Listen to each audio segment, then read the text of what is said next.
Saludos, esta es otra entrega de nuestro programa Armonía de la Fe y la Razón.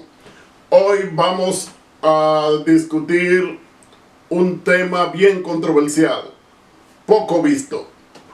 Se ha escrito poco acerca de él. Yo lo he titulado Cuando el Espíritu unge al hombre, nace un Cristo. En las religiones antiguas y que todavía persisten, como el hinduismo, el budismo y el judaísmo, existe un elemento en común. Ya hemos dicho en dos entregas anteriores, en la primera de ellas, Jesús, el avatar de Dios, y en la segunda, la muerte del avatar, que en el hinduismo un avatar es un recipiente vivo, un ser humano, en su caso un animal, podía serlo también, que recibía el espíritu del Dios creador, para los hindúes llamado Shiva. Y este conducto o avatar se le daba el espíritu para que lleve el mensaje e instruya a los hombres. En el budismo se le llama iluminado.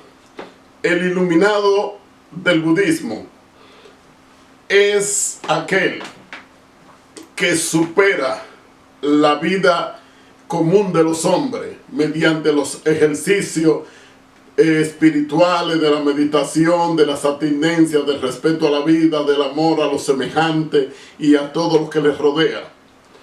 Este iluminado es lo que se traduce como Buda. Buda es un iluminado. El iluminado era poseedor o recibía el espíritu del Creador para llevarle instrucción, consejo, sabiduría y ejemplo a los hombres.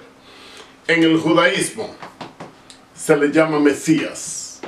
El Mesías, antes ungido con aceite por un profeta, ahora, ya en los tiempos cristianos, no ahora, en tiempos de Jesús, se prometía la unción con el mismo Espíritu. Esta palabra Mesías es traducida al griego como Cristo y al español como el ungido. Ungido, Cristo, Mesías es la misma palabra. Por ejemplo, el rey Saúl fue ungido para ser rey. Y el profeta Samuel hasta le dijo que después de recibir la unción del aceite y encontrarse con unos profetas, etcétera, vendría sobre él el Espíritu Santo y lo ungiría. Y que después de ahí hiciera todo lo que viniera a mano, porque Dios estaba con él. Así lo recordó David, que en el capítulo 24 del mismo libro de Samuel, ejecuta a un hombre porque osó, según él, levantar su mano contra el ungido de Jehová, el ungido, el Mesías, el Cristo de Jehová, y se refería a Saúl. El mismo David diría que él no podía extender su mano contra el ungido de Jehová, contra el Mesías, refiriéndose también a Samuel.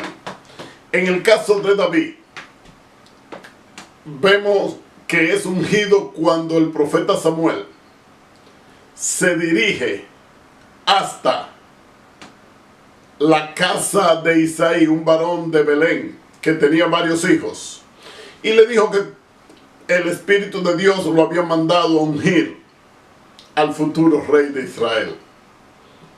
Allí Isaí buscó a sus mayores hijos pero todos fueron rechazados. Quedaba uno pequeño que estaba cuidando las ovejas, era David. Cuando Samuel lo vio, el Espíritu le dijo y Samuel lo ungió.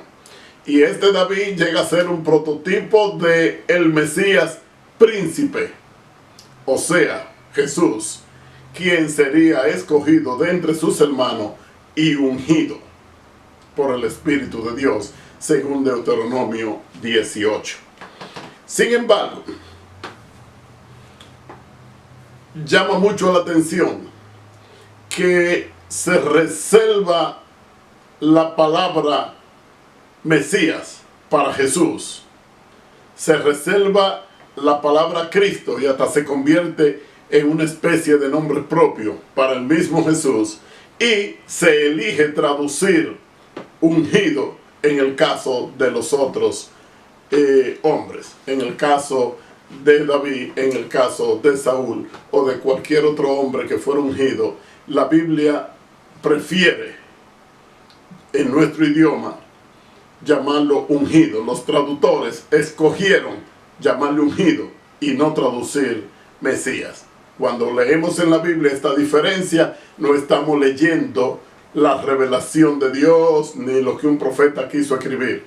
Estamos leyendo la escogencia de los traductorios de las religiones que estos representaban para decirnos que hay una diferencia clara entre Saúl y Jesús o entre David y Jesús.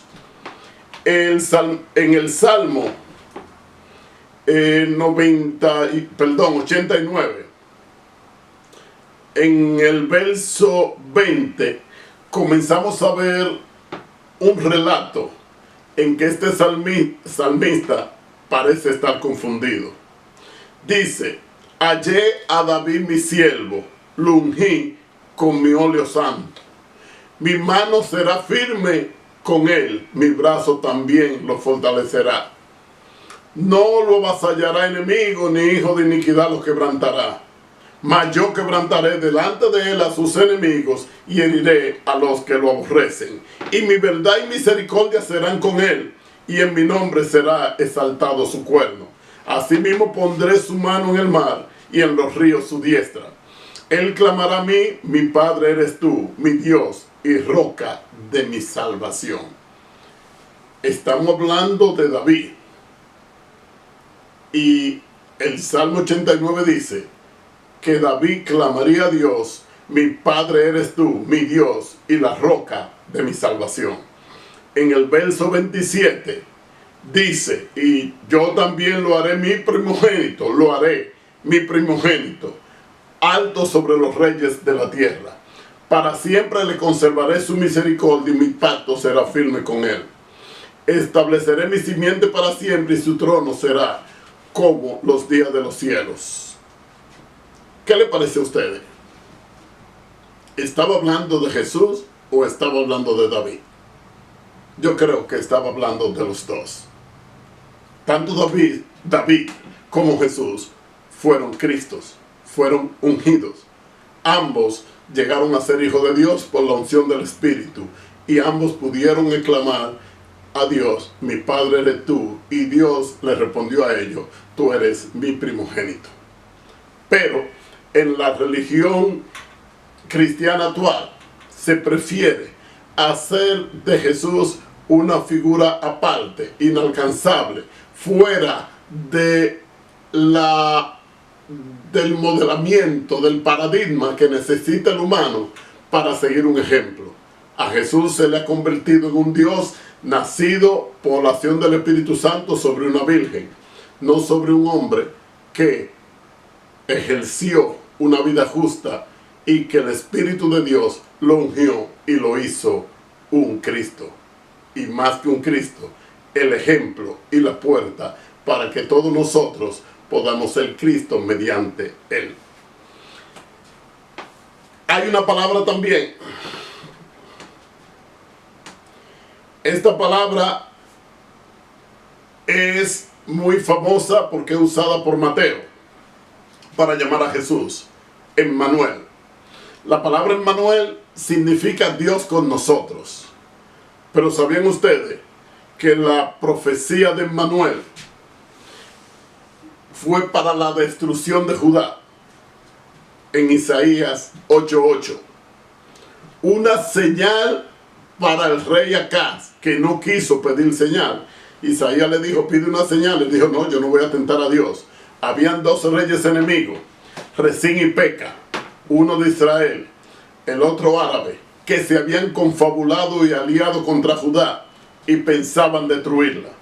Y la palabra nos dice que Isaías prefirió darle una señal a Acaz, aunque él no pidió señal, diciéndole que la Virgen concebirá y parirá un hijo y llamará su nombre Emmanuel, que comerá mantequilla y miel para que sepa desechar lo bueno y escoger, lo malo y escoger lo bueno. Porque antes de que el niño sepa desechar lo malo y escoger lo bueno, la tierra que tú aborreces será abandonada de estos dos reyes. O sea, una señal para que se cumpliera en esos tiempos, cuando esos dos reyes, Peca y Resín, pensaban destruir a Judá y a Jerusalén. Es curioso que en un evangelio escogido sobre muchos otros evangelios que fueron destruidos, se use la palabra Emmanuel como una profecía cumplida solamente en la persona de Jesús. ¿Era Jesús Emmanuel? Claro que lo era. Donde quiera que haya un ungido de Dios, hay un Emmanuel, porque Dios está con nosotros. Cuando un hombre recibe el Espíritu del Eterno, y el Espíritu del Eterno lo llena, para que este hombre siga dando luz, para que este hombre siga guiando a la humanidad hacia el camino de la verdad, estamos en la presencia de un Emmanuel, estamos en la presencia de un Mesías, estamos en la presencia de un Cristo y estamos en la presencia de un ungido. Para más decir, estamos en la presencia de un Buda, estamos en la presencia de un avatar, estamos en la presencia de un iluminado. Las religiones han preferido hacer diferencias, adornarse con ritos, ceremonias y tradiciones para hacernos a todo contrarios y mantenernos esclavos sin poder llegar hasta la luz. Quien recibe el Espíritu de Dios es un ungido de Dios, y la palabra ungido en hebreo se dice Mesías, en griego Cristo. No estoy diciendo nada que la Biblia no diga. Vuelvo a tomar o a retomar el tema de la confesión de Pedro. En la confesión de Pedro siempre se ha dicho que Jesús pregunta, ¿quiénes dicen los hombres que soy? Comienzan a darle algunas respuestas al nombre del profeta, etc. ¿Y ustedes quiénes dicen que soy? Pedro dice, tú eres el Cristo, el Hijo del Dios viviente. Según las traducciones de los evangelios actuales, Jesús le dice a Pedro, y tú eres Pedro, y sobre esta roca edificaré mi iglesia.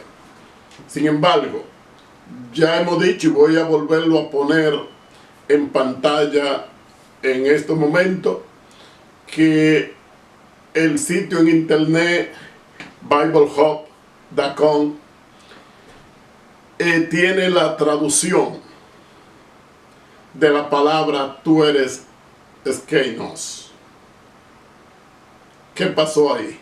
¿De dónde esta persona que son expertos en cotejamiento y traducciones, investigaciones bíblicas, escogieron la palabra Skeinos y no Petros o Cefas, que es lo que se traduce como Pedro? Aquí en el original de esta traducción lo que nos está diciendo es que Jesús le dijo, y tú eres Skeinos, y sobre esta roca edificaré mi iglesia.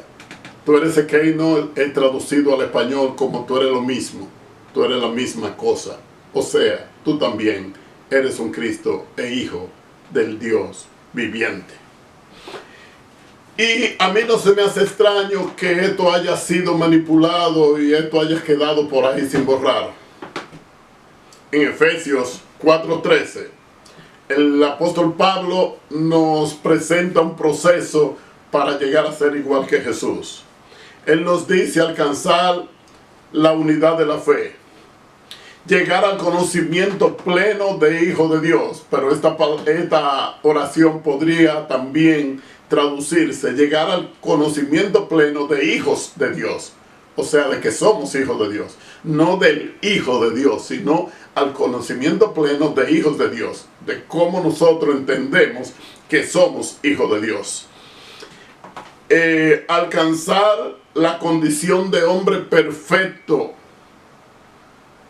Aquí no se traduce como de hombre perfecto, sino como de hombre maduro. Pero la traducción también puede llevarnos a la opción de hombre perfecto. Solo que los traductores escogieron hombre maduro. Cuando se está hablando de características espirituales, cuando se nos está hablando de actitudes cristianas, ¿cómo es que escogen maduro? Algo que tiene que ver con la naturaleza, del desarrollo psicológico y del crecimiento físico.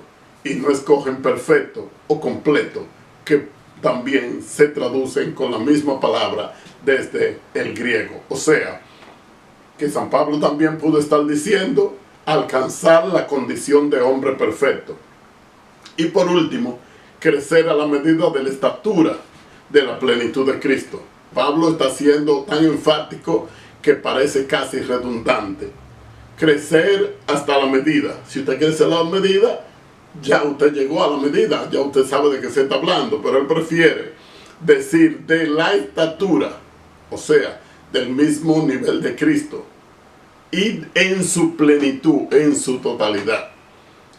¿Qué más podría traducirse o interpretarse esta oración como llegar a ser igual que Jesús? En Efesios 3:19, Pablo nos dice, y de conocer el amor de Cristo que excede a todo conocimiento, para que seáis llenos de toda la plenitud de Dios. Un verso muy usado para argumentar que Jesús es divino, igual que el Padre, de la misma naturaleza, y algunos argumentan que sin jerarquía, igual que el Padre, es que el apóstol Pablo dice que en Jesús estaba toda la plenitud de la deidad. Pero Pablo no está diciendo nada del otro mundo. Si aquí en Efesios 3:19, él dice que conociendo nosotros el amor de Cristo que excede a todo conocimiento, vamos a ser llenos de toda la plenitud de Dios. O sea, toda la deidad estará en el creyente. En Colosenses 2:9 y 10 dice, porque toda la plenitud de la deidad reside corporalmente en él, y habéis sido completos en él, que es la cabeza sobre todo poder y autoridad. Noten que después que nos dice que toda la deidad reside corporalmente en Jesús, nos dice que nosotros hemos sido hechos completos o perfectos en él. En 1 Corintios 6:16, porque ¿quién ha conocido la mente del Señor para que la instruya? Mas nosotros tenemos la mente de Cristo. Si usted tiene la mente de Cristo, usted es Cristo. Es así como se cumple la palabra y petición de Jesús. Yo en ti y ellos en mí, para que todos seamos una cosa. En 2 Corintios 1, 21 y 22, dice, y el que nos confirma con ustedes es Cristo, y Él nos ungió, es Dios, el cual también, o el que nos ungió, perdón, es Dios, el cual también nos ha sellado y nos ha dado las arras del Espíritu en nuestros corazones. Pablo se está diciendo que fuimos ungidos de Dios, fuimos hechos Cristos, fuimos hechos Mesías, y que Dios nos dio esa seguridad sellándonos en nuestros corazones. Las traducciones sobre Cristo o Mesías pueden servirnos a nosotros para darnos cuenta que hay manipulaciones aún en cómo se traduce la Biblia.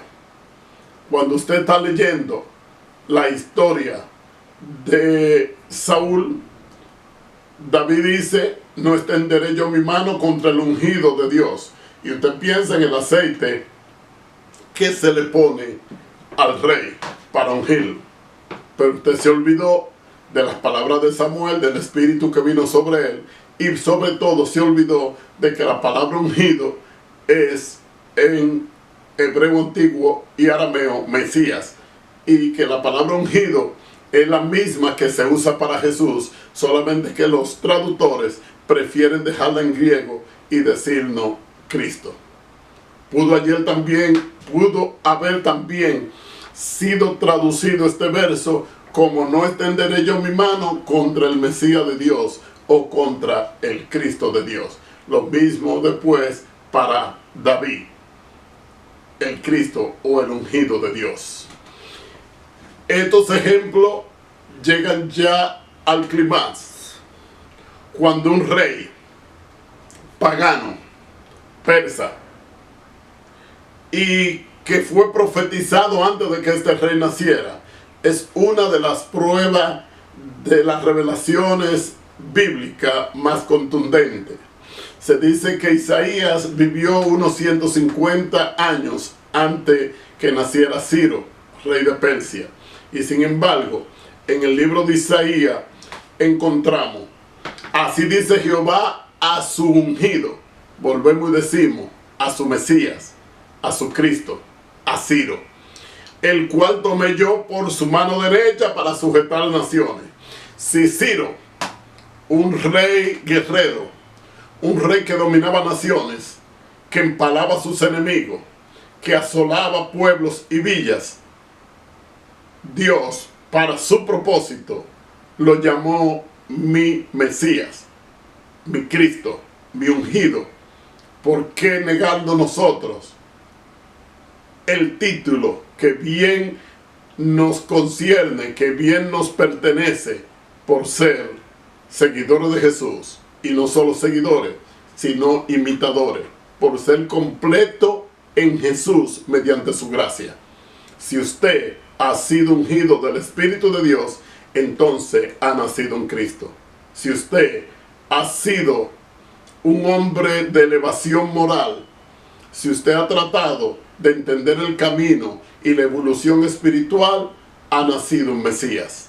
Si usted ha tomado su vida para entender, para ayudar a otros, para vivir de acuerdo a los lineamientos del Espíritu, a las leyes del amor y de la vida, usted es un Buda, usted es un iluminado. Si usted ha recibido el Espíritu de Dios y vive conforme a Él, usted es un avatar de Dios. Cada día que cree una persona, nace un Cristo. Cada día que el Espíritu Santo se derrama, nace en Cristo.